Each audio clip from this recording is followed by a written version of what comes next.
হিঙ্গলগঞ্জের ঘুমটি এলাকায় খাদ্যে বিষক্রিয়া হয়ে 2 শতাধিক অসুস্থ। 70 জনের উপরে যোগেশগঞ্জ গ্রামীণ হাসপাতালে ভর্তি হয়, কিন্তু এখন 30 জন অসুস্থ। গ্রামে মেডিকেল ক্যাম্প করা হয়েছে। অসুস্থদের শারীরিক অবস্থা স্থিতিশীল বলেই জানান কর্তব্যরত চিকিৎসক। গতকাল একটি ধর্মীয় অনুষ্ঠান বাড়িতে খাওয়ার পর গ্রামবাসীরা একে একে অসুস্থ হয়ে পড়ে। যারা বেশি অসুস্থ হয়েছে তাদেরকে যোগেশগঞ্জ গ্রামীণ হাসপাতালে এনে ভর্তি করা হয়েছে।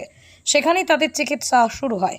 এরপরে বেশ কিছু রোগী সুস্থ হয়ে গেলে তাদেরকে ছুটি দেওয়া হয়, কিন্তু এখনও 30 জন হাসপাতালে ভর্তি। গ্রামেও অসুস্থ ব্যক্তিদের চিকিৎসার জন্য গ্রামে একটি মেডিকেল ক্যাম্প হয়েছে, সেখানেই তাদের চিকিৎসা চলছে। বাড়িতে পূজা হয়েছিল, লক্ষ্মীনারায়ণ পূজা। এবার শিবলি প্রসাদটা ছিল যেটা, সেটা খেয়ে পুরো আত্মীয় স্বজন পাড়া প্রতিবেশী সবাই একই অবস্থা। কি হচ্ছে? প্রচণ্ড পেটে ব্যথা, বমি আর পায়খানা। আমাদের তো রক্ত পায়খানা হচ্ছে। আপনার নাম কি? সুনিতা নস্কর বর্মন। সুমিতা নস্কর সুনিতা নস্কর বর্মন। বর্মন।